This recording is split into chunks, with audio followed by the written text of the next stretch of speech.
Tinuod lang mga bay, dili jud kumusupak ana mga benefits. Kay para man jud na sa tuwa, isa pud atuang po ng kwarta. Kay dili na to mabal-an, abot sa panahon. Nakaloy-an ta malampos nato ni edad na 60 pataas. Di naman jud ta kakaya nagtrabaho, dapat mo relax na ta sa house sana. Natay maabot, natay pabuton, pang allowance, di ba?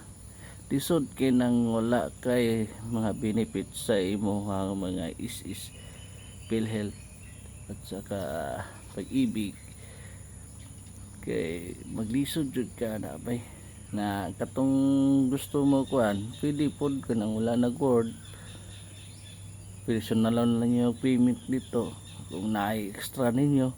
Kay di ato mabalan sa abot sa panahon, sa to aram niya po na paingon, di ba?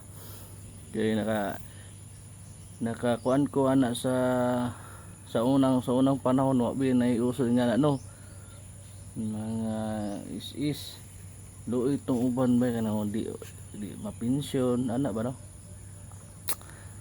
nya. Ila kita sa akong minsay bay kay taas na maorto bay.